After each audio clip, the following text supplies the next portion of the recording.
राधे राधे महाराज जी। महाराज जी, भाग्य कैसे बनता है? भाग्य बनता है पूर्व कर्म से। अब जैसे हमारे भाग्य की जो रचना हुई है वो हमारे पूर्व कर्म जो हुए हैं उन्हीं से हुई है। अब ये पूरा जीवन भाग्य के आधार पर है, सुख दुख का, लाभ और हानि का, सुख दुख लाभ हानि, संपत्ति विपत्ति, ये भाग्य के आधार पर है। अब हम जो नवीन कर्म करेंगे ये अगला भाग्य बनेगा जाके। अब हम अच्छे कर्म करते हैं और हमें दुख मिल रहा है तो हमारे भाग्य में दुख लिखा है, लेकिन हम कर्म अच्छे कर रहे हैं तो अब हमारा अगला जो भाग्य बनेगा वो बहुत बढ़िया बनेगा। क्या भाग्य बदल सकते हैं इसी जन्म में? बहुत भजन। भाग्य अगर बदला ना जा सके तो भगवान की प्राप्ति भाग्य में नहीं लिखी है, वो भजन बल से ही होती है। पर बहुत भजन, रात दिन भजन करे और बहुत अच्छे से चले तो पूर्व भाग्य को नष्ट करके हम भगवत प्राप्ति कर सकते हैं। क्या गुरुजनों की कृपा से भाग्य बदला जा सकता है? वो कृपा भजन ही है। अगर गुरुजनों की हम कृपा का सही रूप देखें तो सही आचरण और भजन तो हमारे ऊपर गुरु कृपा है, और अगर भजन साधन नहीं है तो फिर ऐसे गुरु कृपा भी नहीं होती। गुरु कृपा का मतलब है खूब परिश्रम करो, अच्छी साधना करो, खूब नाम जप करो और उसे मानो, अहंकार मत करो, उसे मानो कि गुरु की कृपा से, यही गुरु कृपा है। हरिवंश कृपा हरिवंश कहे, हरिवंश कहे हरिवंश लहे, हरिवंश सुलाभ सदा तिनके, सुख संपत्ति दंपति जू जिनके।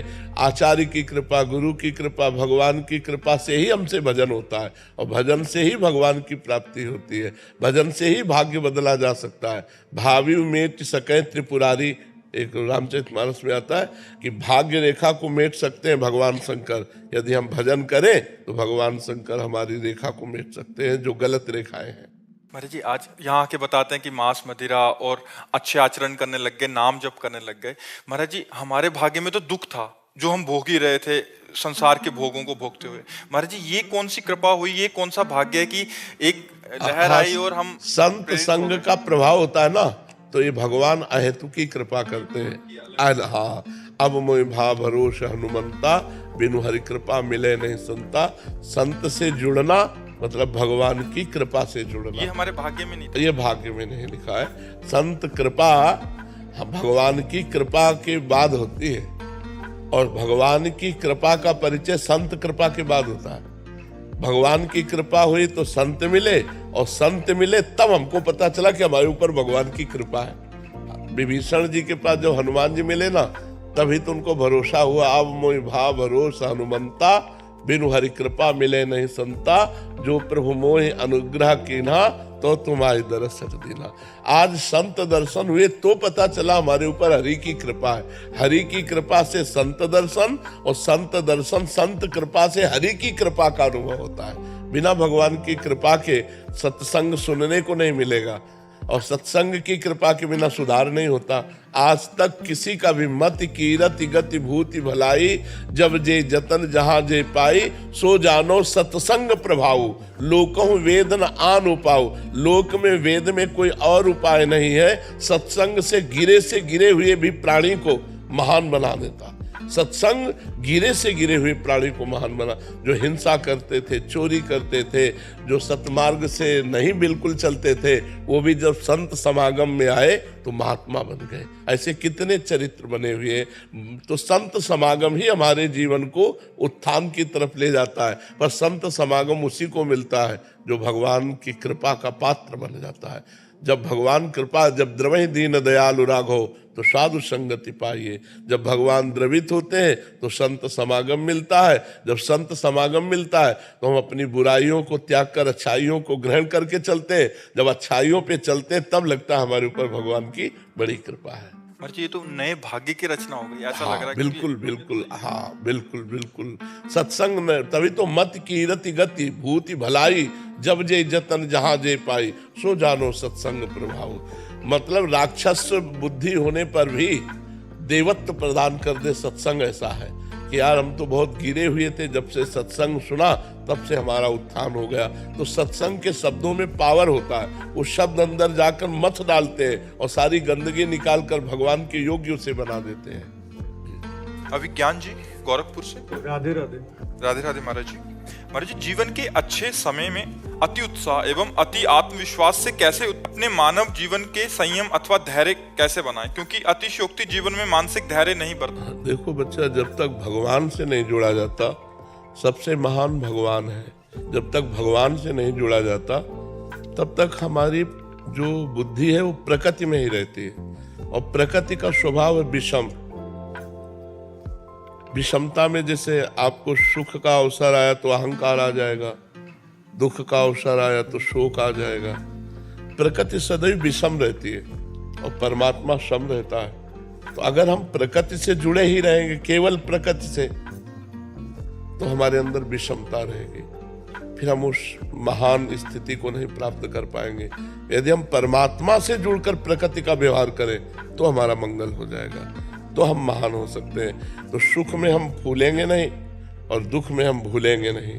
हर परिस्थिति को रौंद कर हम परमात्मा प्राप्ति कर सकते हैं, और परमात्मा के बिना सब कुछ अधूरा है। चाहे जो भोग लो, देखो मन एक निराशा लिए हुए टहल रहा है सबका मन। आप देखो ना, अंदर धन की आशा, स्त्री की आशा या पुरुष की आशा, खान पान, शयन, ये सब, इनमें सब करने पर भी एक अतृप्ति है, एक अशांति है, एक अपूर्णता है। किसकी? परमात्मा की। अगर परमात्मा से जुड़कर प्रकृति का सेवन करें तो आप आनंदित हो सकते हैं, अगर परमात्मा से विमुख होकर परमात्मा की प्रकृति का सेवन करेंगे तो कभी पूर्णता की प्राप्ति नहीं हो सकती। तो दुख सुख की परिस्थितियों में हम समान रहे, ये भगवान से प्राप्त होता है। इसलिए नाम जप करो। करते हो नाम जप? कितनी देर करते हो? अभी ज्यादा नहीं करते। तो नहीं, नाम जप तो, नाम जप का मतलब है अपनी वृत्तियों को सत्य में लगाना। सत्य में नहीं लगाओगे तो प्रकृति में ही लगी रहेंगी, और प्रकृति मिथ्या है, ये झूठी है, यहाँ कुछ सत्य है नहीं। चाहे जो पद हो, चाहे जो प्रतिष्ठा हो, चाहे जितना रुपया हो, चाहे जितनी भोग सामग्री है, मरना हो जाए अभी तो सब यहीं पड़ा रहेगा। हुआ ना झूठा? शरीर भी झूठा हुआ, रुपया भी झूठा हुआ, पद भी झूठा हुआ, पढ़ाई लिखाई मेहनत भी सब झूठी हो गई। अब मरने के बाद कर्म के अनुसार जीव को गति मिलती है। तो हमारे द्वारा प्रकृति जनित जब भोग रहा तो दो ही कर्म बने हैं, या तो पुण्य कर्म या तो पाप कर्म। वो भजन तो बना नहीं जिससे भगवत प्राप्ति हो जाए, या जिससे हमें पुनः मनुष्य शरीर मिले। इसलिए राधा राधा कृष्ण कृष्ण, जो नाम प्रिय हो खूब नाम जप करो, और थोड़ी देर 10 मिनट ही चाहे रोज सत्संग सुनो। सत्संग सुनते हो? तो अभी अध्यात्म में तो जुड़े ही नहीं मानो। अध्यात्म के स्कूल में तो अभी आपका प्रवेश ही नहीं हुआ। तो अब अध्यात्म के बिना तो पूरा जीवन अधूरा होता है। तो 15-20 मिनट ही सही रोज नियम लो सत्संग का, और 15-20 मिनट ही सही रोज बैठ करके आराम से एकांत में राधा राधा पहले लिखो, राधा राधा। देखो एक बार लिखो, दिमाग से लिखो। लिखा राधा? लिखा? अगर ऐसे तुम 10-20 बार भी जपना शुरू कर दोगे तो तुम्हारा मन बलवान होने लगेगा, तुम्हारे में आध्यात्मिक शक्ति आने लगेगी। ठीक है? आप इस नियम को, भोजन सही है आपका? कोई गंदा पेय पदार्थ तो नहीं पीते? हाँ, तो बस ठीक है। और एक नियम और ले लो कि कभी किसी अन्य माता बहन के साथ गंदी भावना ना करो। तो बढ़िया, आप देखना आपका जीवन बहुत बढ़िया जीवन हो जाएगा। जी। प्रीति शर्मा जी, राधे राधे महाराज जी। महाराज जी कहते हैं कि अगर हम किसी से कर्ज लेकर बिना चुकाए मर जाते हैं तो उसे चुकाने के लिए दोबारा जन्म लेना पड़ता है। महाराज जी प्रश्न है कि अगर हम किसी को कर्ज दें और वो हमारे जीवित रहने तक वो उसे ना चुका पाए तो हमें क्षमा कर देना चाहिए। हाँ, अपने जीवन में ही कि हमने माफ किया, वो सुने चाहे न सुने, भगवान से प्रार्थना करे कि हमने जितना भी कर्ज दिया है कोई हमें दे न दे, हमने माफ किया। तो तुम मर के फिर वापस लेने नहीं आओगे। ये अपने आप कर लेना चाहिए। लेना और देना रहा तो आना और जाना रहेगा। लेना देना निपटा दो। देने वाला तो जल्दी से जल्दी दे दो, और लेने वाले को माफ कर दो कि तुम्हारा मन आए तो दे देना, नहीं हमारी तरफ से माफ है। हमारा कोई कर्जा नहीं तुम्हारे प्रति। तो तुम्हें लेने देने से मुक्त हो जाने का मतलब है भगवान के चरणों का आश्रय लेकर के भजन करते हुए भगवान की प्राप्ति करना। अगर थोड़ा भी लेना बकाया रहा तो आना पड़ेगा, थोड़ा भी देना बकाया रहा तो आना पड़ेगा। महाराज जी इनका एक और है कि अगर कोई हमसे बुरा बोले और हमने गुस्सा कर दिया महाराज जी, और जब हमारा गुस्सा कहते हैं कि वो अगर हम नहीं सजा देते तो भगवान देते हैं उसे सजा, तो जब हमारा गुस्सा ठंडा हुआ तो हमें लगा कि यार उसको भगवान सजा ना दें, तो महाराज जी उसकी सजा माफ हो जाएगी? भगवान सजा का मतलब ऐसे नहीं देते। भगवान कभी कभी हमको पुष्ट करने के लिए भी तो गुस्सा भिजवाते हैं। हर बात सजा में ही थोड़ी हम ले जाते हैं। जैसे हम भगवान के मार्ग में चल रहे हैं, अब एक आदमी हमसे गुस्सा कर रहा है, अब उस समय भगवान देख रहे हैं कि तुम कितने सहनशील हो, तुम कितने भक्त हो, तुम्हारा लक्षण है कि सामने वाला गाली दे तुम मुस्कुरा के चले जाओ। अब तुम मुस्कुराए नहीं, लड़ गए, नाराज हो गए, इसका मतलब अभी दोनों की स्थिति एक ही है, अभी तुम में कोई महानता नहीं आई, तो भगवान फिर कृपा करेंगे। तो ये परीक्षा भी तो ले सकते हैं। तो आप उसे ऐसा क्यों देखते हैं कि भगवान उसे दंड दे? आप उस समय देखो कि मेरी परीक्षा ली जा रही है, भगवान इस समय इसके अंदर बैठकर मुझे गुस्सा दिलाना चाहते हैं, पर मैं गुस्सा नहीं होऊंगा। राधा राधा राधा राधा राधा शांत, तो उसका मंगल हो और मुझे गुस्सा ना आवे। करत जे अनसहन निंदक तिनों पे अनुग्रह कियो, जो हमारा अनसहन ईर्ष्या करे हमारे प्रति, जो हमारी निंदा करे, जो हमसे क्रोध करे, उनका भी मंगल हो, कभी अमंगल हो, हम भगवान से प्रार्थना करते हैं और अपने अंदर कोई विकार ना आने पावे, हृदय आनंदित। यही तो भजन का फल है। तो ऐसा मानो कि भगवान हमको परीक्षा करके ये दिखा रहे हैं कि तुम्हारे अंदर कितनी क्षमता है क्रोध सहने की, गाली सहने की, अपमान सहने की। उधर सामने भगवान है, उधर मत सोचो कि उसका मंगल हो जाएगा, वो जीव है, नहीं, वहां बैठकर भगवान हमारा परीक्षण कर रहे हैं, ऐसा हमें सोचना चाहिए। वंदना जी उत्तराखंड से। राधे राधे महाराज जी। महाराज जी आपके चरणों में कोटि कोटि प्रणाम। महाराज जी मैंने जब से आपके वीडियो देखना शुरू किए हैं तब से मेरे जीवन में सकारात्मक परिवर्तन बढ़ते जा रहे हैं। जैसे मैंने मांसा आदि का त्याग कर दिया है और भी बहुत कुछ। महाराज जी मैं अपनी चेतना के स्तर को ऊपर उठाना चाहती हूँ और भय दुखों से पूर्ण रूप से मुक्त हो जाऊं, इसके लिए मेरे को क्या करना पड़ेगा महाराज? शास्त्र स्वाध्याय, अधिक से अधिक ब्रह्मचर्य का पालन, हर समय नाम जप, पवित्र आहार, पवित्र आचरण। किसका प्रश्न है? जब तक ये नहीं होंगे तब तक अध्यात्म जागृत नहीं होता। नित्य शास्त्र स्वाध्याय हो, अधिक से अधिक ब्रह्मचर्य का पालन हो, पवित्र आहार हो, पवित्र आचरण हो और खूब नाम जप हो, निरंतर नाम जप हो, तो हमारी बुद्धि पवित्र हो। बुद्धि निर्णायक है। शरीर एक रथ है, इंद्रियां इसके घोड़े हैं। घोड़ों की लगाम, इंद्रिय रूपी घोड़ों की लगाम मन है, मन रूपी लगाम को बुद्धि रूपी सारथी पकड़े हैं।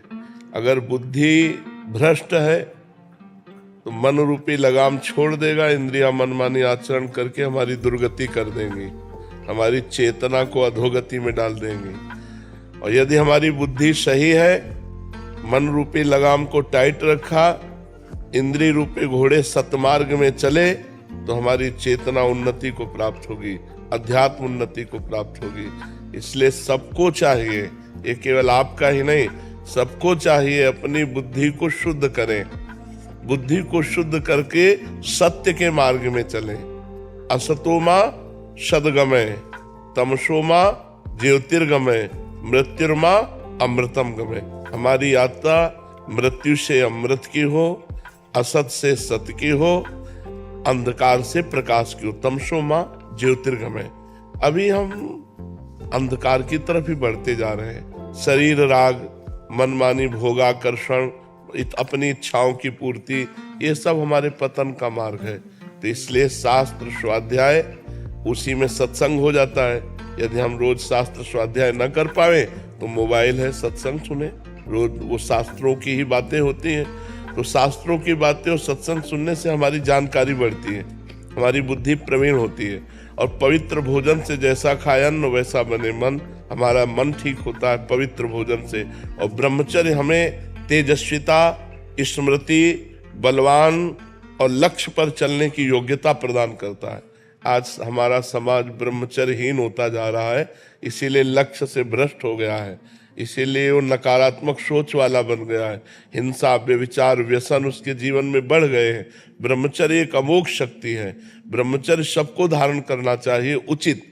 जैसे गृहस्थ है तो संतानोत्पत्ति के लिए केवल, अन्यथा ब्रह्मचारी। और जब तक ब्याह नहीं हुआ तब तक सबको ब्रह्मचर्य रहना चाहिए।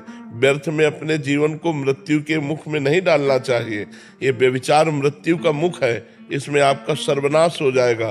देखो ना, नए नए बच्चे व्यसन में फंस गए, व्यभिचार से व्यसन में, व्यसन से घोर हिंसा आदि कार्यों में फंस जाते हैं। अब उनको रुपया चाहिए तो माँ बाप को मारते हैं, इधर उधर से चोरी करते हैं, छीना झपटी करते हैं। तो इसलिए हमारे आचरण पवित्र हो, हमारा ब्रह्मचर्य ठीक हो, हमारा आहार ठीक हो, हम शास्त्र स्वाध्याय और सत्संग सुने तो हमारे को निश्चित हमारी चेतना उन्नति को प्राप्त होगी। कमला जी लंदन से।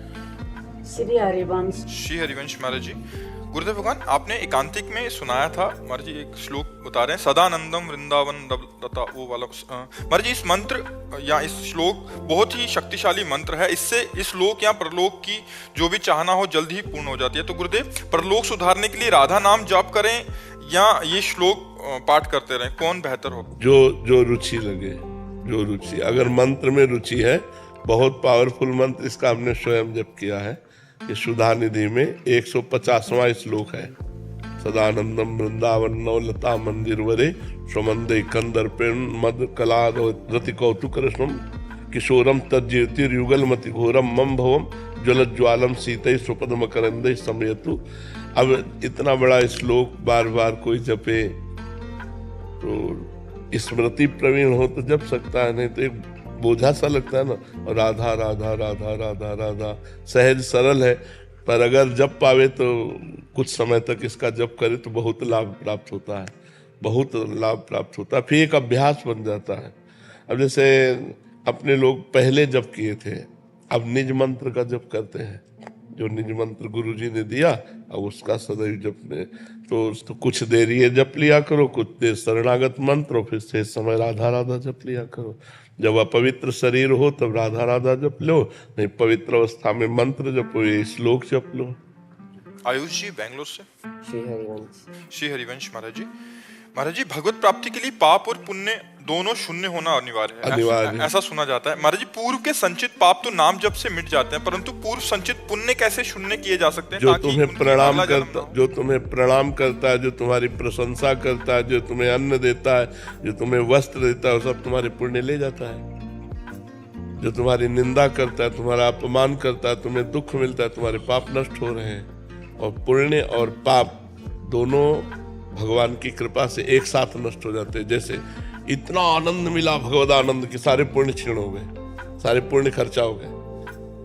और इतना विरहाग्नि जली भगवान के प्रति दुख हुआ कि सारे पाप नष्ट हो गए। पाप और पुण्य जहाँ शुभ अशुभ दुर्ग विध्वंस बल तब जयति जयति जग उच्चरे। शुभ पुण्य और अशुभ पाप, पाप और पुण्य जहाँ नष्ट हुए, तहाँ भगवदानंद के प्रभाव में वो अपने आप को देख पाता है, मैं भगवान का स्वरूप हूँ, मैं भगवान का तेज रूप अंश हूँ, वो अनुभव कर पाता है। तो भगवत भजन के द्वारा पाप और पुण्य दोनों का नाश होता है। खूब भजन करो, भजन से जब आनंद मिलता है तो पुण्य क्षीण हो जाते हैं, पुण्य सुख देते हैं ना। और जब भगवान के मिलन की विरहाग्नि जलती है तो सारे पाप नष्ट हो जाते हैं। पाप और पुण्य दोनों नष्ट हो गए तो भगवत प्राप्ति हो गई। तपस्या दास जी कोलकाता से। श्री हरिवंश महाराज जी, महाराज जी, अगर हमारी मनसा किसी को बुरा पहुंचाने की नहीं हो और उसे हमारे कथन से कष्ट हो, क्या उसका भी पाप हमें लगता है? हाँ, संभालना चाहिए। हमारे कथन से उसको कष्ट हो तो संभालना चाहिए। वाणी एक अमोल है, जो कोई बोले जान, ये तराजू तौल के तब मुख बाहर आन। ऐसा थोड़ी कि जो मन आया बोल दिया और उसको दुख पहुंच जाए, ऐसा नहीं। वाणी एक अमोल है, जो कोई बोले जान, पहले ही तराजू तौल के तब मुख बाहर आने। पहले हृदय में हम विचार करें कि हम ये बात बोलेंगे तो दूसरे की दुख देने वाली तो नहीं बनेगी। हित कर, सुख कर, शास्त्र सम्मत, उसका हित हो, उसे सुख मिले और शास्त्र सम्मत बात करना चाहिए। ऐसे मनमानी बात करने से किसी को दुख पहुंचे तो अपराध तो बनेगा ही। ऐसा थोड़ी कि हम तो नहीं चाहते दुख देना, लेकिन हम कड़वा बोलें, हम शास्त्र विरुद्ध बोलें तो कष्ट तो हो ही जाएगा। इसलिए रेणु जी गोरखपुर से। राधे राधे महाराज। राधे राधे महाराज जी। महाराज जी, जीवन में हमें लगता है कि अब सब कुछ ठीक हो गया है, अब हम आश्वस्त होकर जीने लगते हैं, तभी जिंदगी हमें धोखा देती है। महाराज जी, मेरा सवाल है कि क्या हमें नहीं तो हमेशा सब कुछ डर ठीक के होने में क्या लक्ष्य रखा? रुपया लक्ष्य रखा, समस्याएं को रखा, समाज को रखा, भगवान को रखा क्या? महाराज जी, बच्चे बड़े हुए, पढ़ लिख करके अब ब्याह का समय आया, नौकरी का समय, हम समाज ये समाज है, पति का साथ छूट गया। हम कह रहे हैं समाज है, भगवान को रखा। सब कुछ ठीक होने में भगवान को रखा जाता है। अब सब ठीक है क्योंकि भगवान हमारे प्रीतम है। तो आपके अंदर तुरंत ज्ञान आता कि इसका नाम मृत्यु लोक है। पति इतनी ही आयु लेकर आए थे, चले गए, ये भगवान की लीला है। नाम जब भगवान से यदि अपनापन है तो सब कुछ ठीक है, और यदि भगवान से अपनापन नहीं तो सब ठीक होते हुए भी सब गड़बड़ है, सब गड़बड़ है। सो सब धर्म कर्म जरि जाऊ, जहाँ न राम पद पंकज भाऊ। हम लोग इसी माया को, इसी प्रकृति को अनुकूल देखकर समझते हैं सब कुछ ठीक है, लेकिन वो दाव बदल देगी। जहां अनुकूलता को देखकर राजी होगे तुम्हें राजी नहीं होने देगी, क्योंकि वो चाहती है कि हमें भोग करते हुए हमारे प्रीतम को प्राप्त हो। मायापति कौन है? भगवान है। हम लोग माया को मां नहीं मानते, माया भोग करके उसके पति बनना चाहते हैं, मायापति बनना चाहते हैं। और जहां देखा सारी अनुकूलता, तो उसको क्या एक सेकंड में ऐसी प्रतिकूलता पैदा कर दी, सब अनुकूलता धूल धूसरित हो गई। अनुकूलता का तात्पर्य भगवान के हो जाना, अनुकूलता का तात्पर्य भगवान का भजन करना। समय है आपका, जितना समय है मृत्यु लोक में उतना ही रह सकते, इसके बाद ट्रांसफर, शरीर छोड़ो और दूसरी जगह जाओ। इसका नाम पहले सोच लो क्या है? मृत्यु लोक। यहां मरोगे, सब मरोगे, हम मरेंगे, तुम मरोगे, सब मरेगा। अच्छा, इसका समय नहीं निश्चित हमारी जानकारी में, लेकिन भगवान के यहाँ से तो निश्चित है ना। कोई गर्भ में मर जाता है, कोई बाल्यावस्था में, कोई यौवन अवस्था में, कोई वृद्धावस्था में।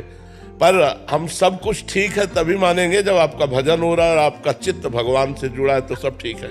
और भगवान से नहीं जुड़ा है तो फिर कहा हनुमंत विपत्ति प्रभु सोई, जब तो सुमिरन भजन न हुई। अगर भगवान से चित्त नहीं जुड़ा तो वही विपत्ति है, वही क्षण, वही सबसे बड़ी हानि है, वही सबसे बड़ा दुख है।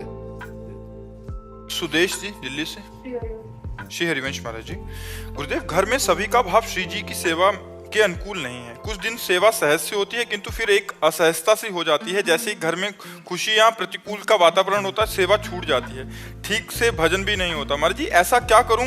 जैसे बहुत ऊंची स्थिति नहीं है, पर एक आदमी अज्ञानी जैसी स्थिति है अभी। हम ये कहते हैं पूरे घर को हम भक्त नहीं बना सकते। भक्त बनना चाहे तो बन सकते, हमको अपनी भक्ति में देखना चाहिए, हमको अपना सुधार करना चाहिए। घर वाले जैसा करें, भगवान की कृपा, लेकिन हमको चाहिए कि हर परिस्थिति में भगवत सेवा, हर परिस्थिति में भगवत भजन। अगर शरीर से सेवा भी नहीं हो रही तो चित्त भगवान से जुड़ा हुआ है। हम सबको भगवान का भक्त नहीं बना सकते। ये बनना चाहे तो बन जाएंगे, अगर ना बनना चाहे तो हमारी ताकत नहीं कि हम किसी को एक बार राधा बुलवा सके, किसी को एक बार दंडवत करवा सके ठाकुर जी के सामने, हमारी ताकत नहीं। वो बनना चाहते हैं तो हमारी ताकत काम करेगी। ऐसे ही आप मान लो भक्त हैं, आप चाहते हैं कि आपका पूरा परिवार भक्तिमय रहे, तो आपकी चाहना से पूर्ति नहीं होगी। परिवार भी यदि चाह करे कि मैं भक्त बन जाऊं तो बन सकता है, अन्यथा केवल हमारी चाह से थोड़ी हो सकता है। तो हमको क्या करना चाहिए? दुखी नहीं होना चाहिए। भगवान की लीला समझ करके उसका त्याग करो भाव का कि सब भगत बन जाए, आप भगत बन जाओ। आप रात दिन भगवान का भजन करो, आप रात दिन भगवान की सेवा में रहो, तो आपके भजन का प्रभाव परिवार में क्या, मोहल्ले में पड़ने लगेगा। मम भक्ति युक्तो भुवनम पुनात, मेरा भक्त भुवन को पावन कर सकता है। भगवान कहते हैं भुवन माने लोक को सातरति लोकांतारयति। तो आप अपनी भक्ति को बढ़ाओ तो आपके परिवार में उसका रंग पड़ जाएगा। जैसे कोई ऐसी स्थिति आती है कि हम लोग गृहस्थ में इतने बिजी हो जाते हैं कि मतलब किसी चीज के लिए भी टाइम नहीं निकल पाता। बिल्कुल ही उस समय इतना गिल्ट रहता है कि आज कुछ भी नहीं किया, नाम जप नहीं हुआ, आज सेवा नहीं। हमें लगता है कि नाम जप केवल माला के द्वारा ही होता है क्या? अगर हम रसोई बना रही राधा राधा राधा राधा, सोनी लगा रही राधा राधा राधा राधा राधा, रिश्तेदारों से मिल रही राधा राधा, हमें तो लगता है भजन करना बहुत बढ़िया आनंददायक विषय है। कोई भी कितना भी बिजी जीवन हो, भजन नहीं छोड़ा जा सकता। और अगर बिजी जीवन में भजन छूट गया तो आपको माया इतना बिजी रखेगी कि भजन कर ही नहीं पाओगे। एकांत में बैठ के उसका चिंतन होता है फिर माया का, वो आए थे उन्होंने ऐसा कहा, वो करना, इसके बाद ये करना, इसके बाद वो करना है, तो भजन किससे करोगी? मन और तन माया में लगे तो भजन किससे करोगी? तन माया के कार्यों में लगे और मन ठाकुर जी के चिंतन में लगे। अपनी सेवा छूट जाती है जैसे जिस दिन, तो फिर हाँ तो करो ना, कितना भी बिजी जीवन हो, ठाकुर जी की सेवा भाव से होती है। अब जैसे आप लोगों को परोस रहे, पवा रहे हो, भाव आपके है, तो सब में ठाकुर जी तो बैठे हैं, रिश्तेदारों में भी ठाकुर जी बैठे, परिवार, ठाकुर सेवा कभी नहीं छूट सकती। ठाकुर जी के लिए जो तुम्हारे अंदर भाव है ना, वो सेवा कर देगा। जैसे भाव की यार इस समय ठाकुर जी को स्नान करा के श्रृंगार करने, अब आपका श्रृंगार शुरू, आपका मन भाग रहा है ना ठाकुर जी की तरफ, ठाकुर जी सेवा स्वीकार कर रहे हैं। अब ठाकुर जी की सेवा में बैठे, सेवा ठाकुर जी की और चिंतन संसार का हो रहा गलत, संसार का चिंतन कर रहे, ठाकुर सेवा में मन लगा, बहुत बढ़िया स्थिति है।